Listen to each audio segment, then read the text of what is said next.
The History of Canada, Part 2, Western Expansion to Now. After Canada became an independent country, the government under Prime Minister John A. Macdonald wanted to grow Canada in the Northwest.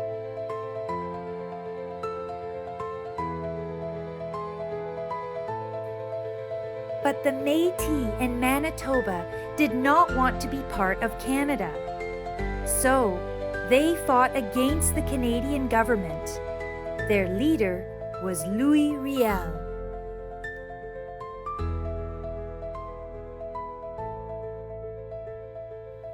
The Métis lost the fight, and Manitoba became part of Canada.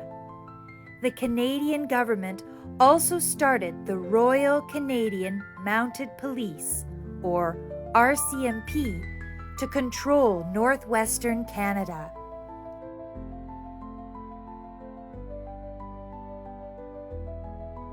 Today, the RCMP are the National Police of Canada.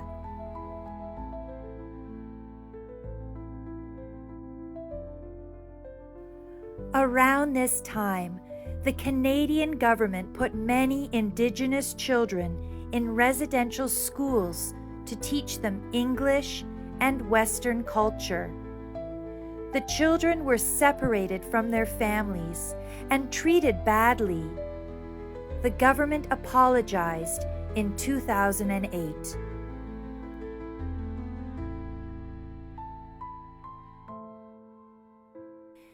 Phyllis Webstad is a residential school survivor. She started Orange Shirt Day to remember the residential schools. It's also called the National Day for Truth and Reconciliation. It's every year on September 30th. This is why people wear orange shirts on this day.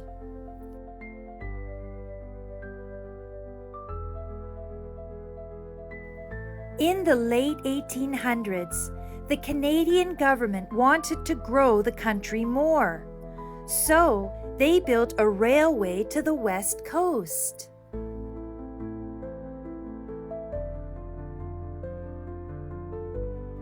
This is when British Columbia became part of Canada.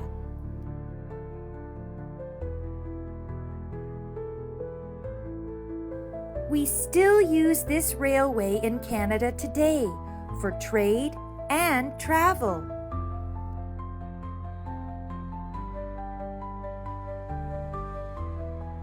Many Chinese immigrants worked on the railway.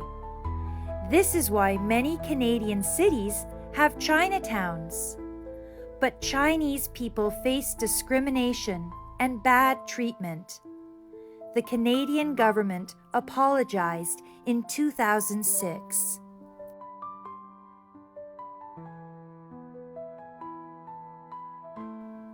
In the 1890s, many Canadians and Americans traveled to Yukon in northern Canada to find gold. A few people found gold, but most did not.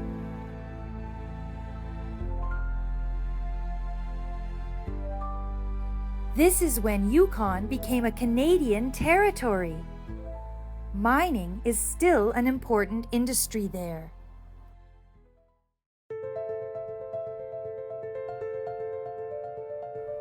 Wilfrid Laurier was the first French-Canadian Prime Minister. He encouraged immigration to the Prairie Provinces and Western Canada. So, many Europeans went there and became farmers.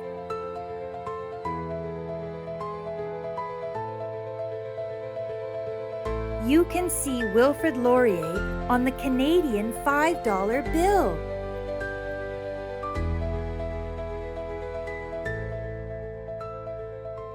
Today, these farms grow wheat, canola, barley, and other crops.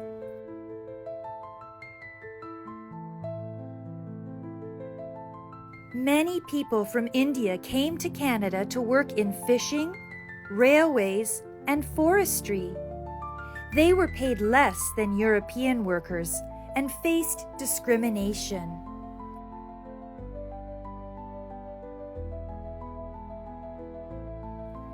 When World War I started in 1914, Canada joined England and fought against Germany.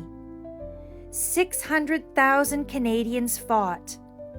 170,000 were injured, and 60,000 were killed in the war.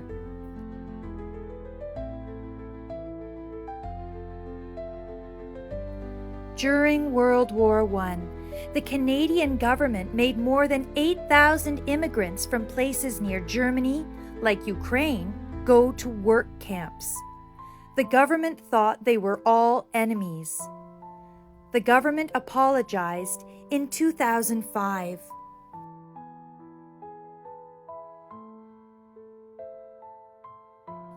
The Canadian Army won many battles in World War I, including the Battle of Vimy Ridge. Today, you can visit the large Canadian Vimy Ridge Memorial in France.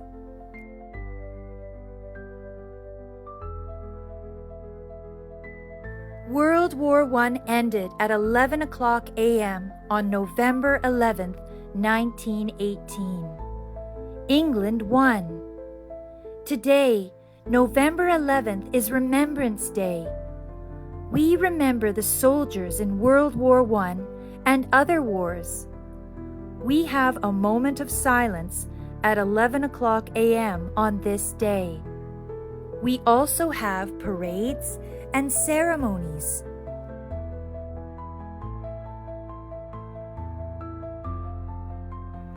Canadians wear poppies on Remembrance Day because poppies grew on the soldiers' graves in France.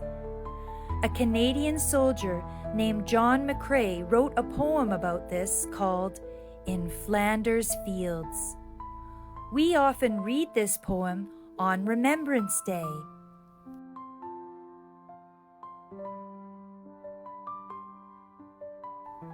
Many Canadian women participated in the war. They were nurses and helped soldiers in other ways. But they were still not allowed to vote. Dr. Emily Stowe was the first female doctor in Canada. She fought for the vote.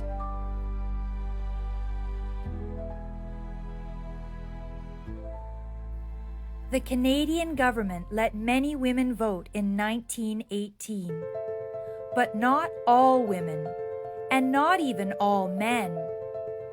That happened later.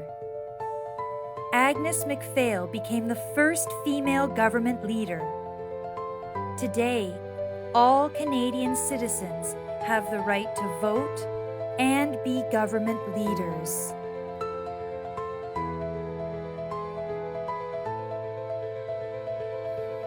Robert Borden was the Prime Minister during World War I and when some women got the vote. Today, you can see Robert Borden on the Canadian $100 bill.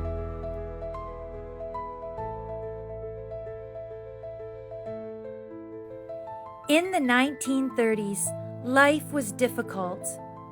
Many Canadians were homeless. They didn't have jobs or money.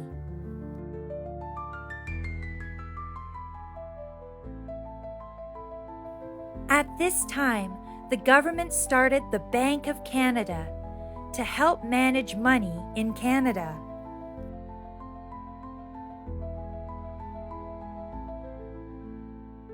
Also, the government started making programs to help people. This led to Canada Pension Plan, or CPP, Income Assistance, or IA, Employment Insurance, or EI, Old Age Security, or OAS, and Canada Child Benefit, or CCB. But this was just the beginning. It took many years to happen.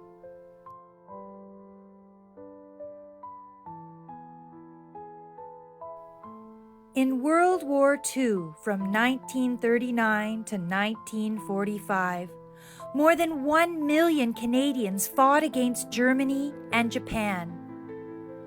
44,000 Canadian soldiers died in the war.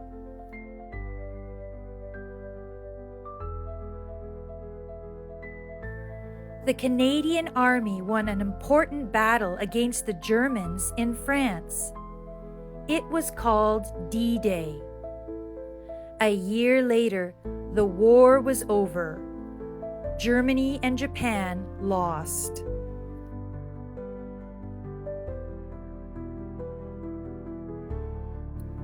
William Lyon Mackenzie King was the Prime Minister during Canada's money problems and World War II. He was Prime Minister for 21 years. Today, you can see William Lyon Mackenzie King on the Canadian $50 bill.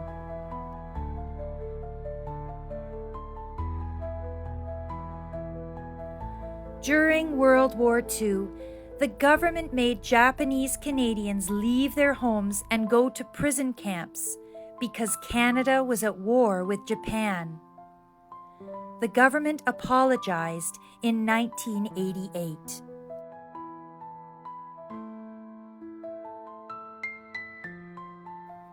Many groups in Canada faced discrimination and were treated badly because of their race, culture, or religion. Viola Desmond was a Black Canadian. She fought for equal rights. You can see Viola Desmond on some Canadian $10 bills.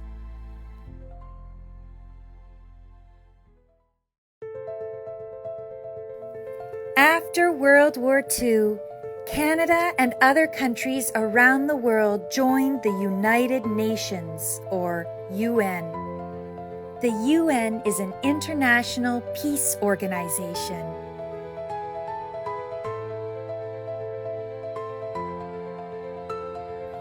Under Prime Minister Lester Pearson, Canada started peacekeeping with the UN. Canada became famous for peacekeeping in other countries, including Egypt, Congo, Rwanda, and Somalia.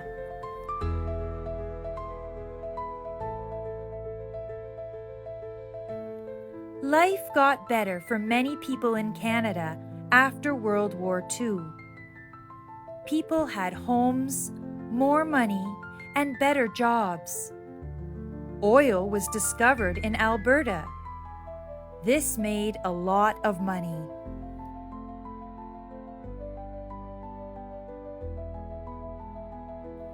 Canada joined the World Trade Organization, or WTO, and the North Atlantic Treaty Organization, or NATO.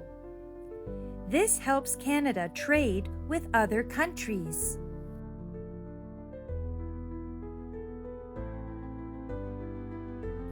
Canadians invented many things in the 1900s. We still use these things today. For example, insulin, which is diabetes medicine,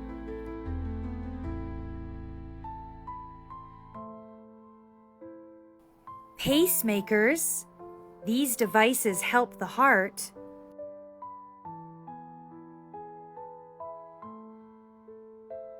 and the Canadarm. It's a robotic arm used in space.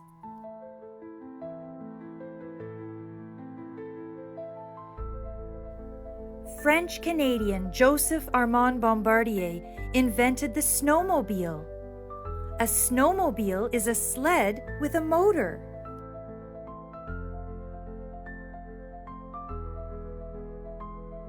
Bombardier is still a Canadian company today. They build planes and public transit, like the Vancouver SkyTrain.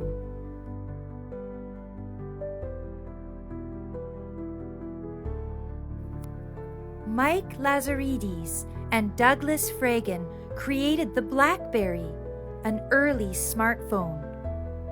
Their company doesn't make smartphones anymore, but It's still a computer and internet company today.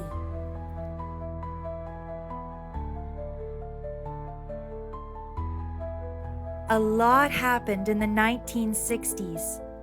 First, Canada got its own flag. Before this, Canada used the English flag.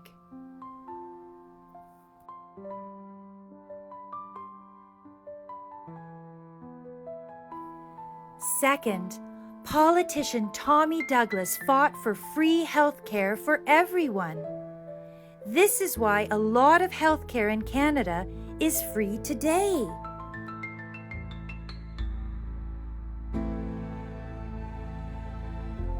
Third, the Canadian government made the Official Languages Act. It means that all government services are offered in English and French. It also means that English and French are equal in the law.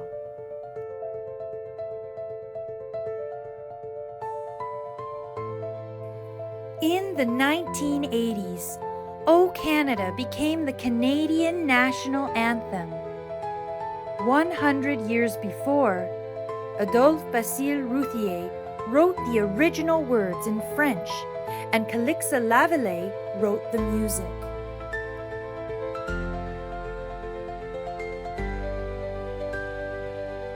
Also in the 1980s, the Canadian government, led by Prime Minister Pierre Trudeau, created the Canadian Charter of Rights and Freedoms. In this law, everyone is treated equally, including men and women, and different races, cultures, and religions.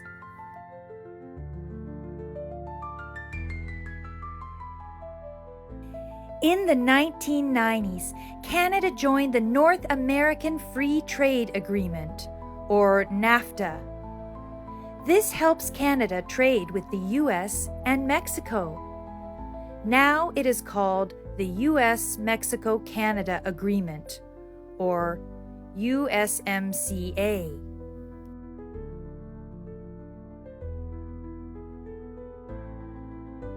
Also in the 1990s, the territory of Nunavut was created.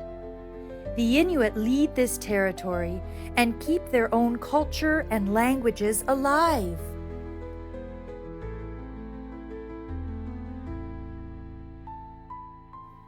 Canadians have started international movements to make the world a better place. Terry Fox was a cancer survivor. He started the Marathon of Hope to raise money for cancer research.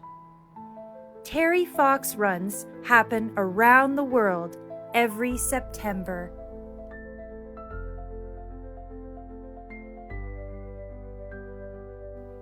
David Shepard and Travis Price were high school students. They started Pink Shirt Day to fight against bullying. Pink Shirt Day happens around the world every February.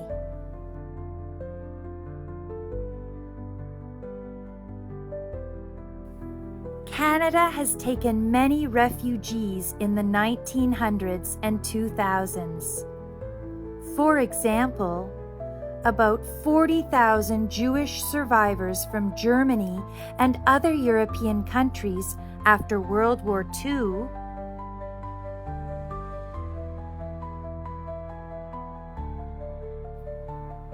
37,500 people from Hungary when Russia took over their country,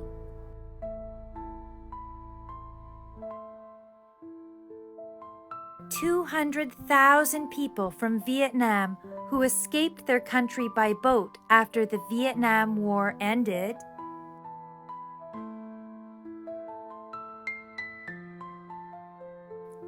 55,000 people from Somalia when the Somali Civil War started,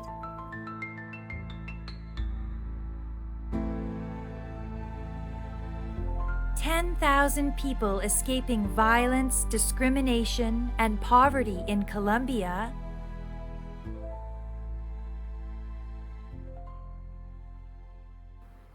30,000 people from Iraq after wars and violence in the country, and many, many more.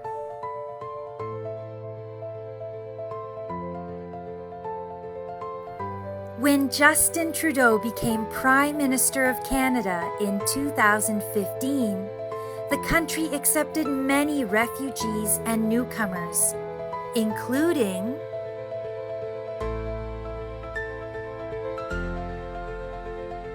100,000 people from Syria during the Syrian Civil War,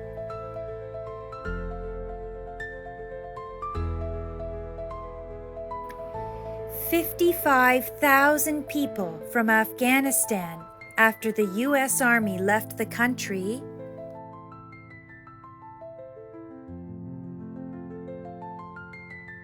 and 300,000 people from Ukraine during the war with Russia.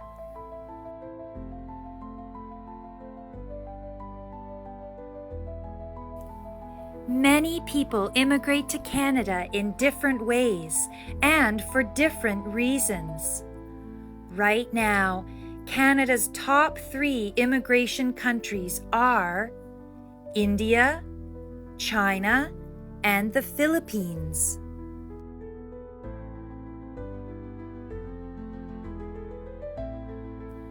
No matter how, when, or why they got here, all of these immigrant communities add to Canadian culture. This is Canada.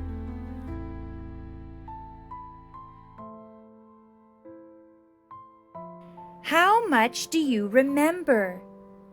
Look at the pictures. Read the key words. Say what you remember about Canadian history.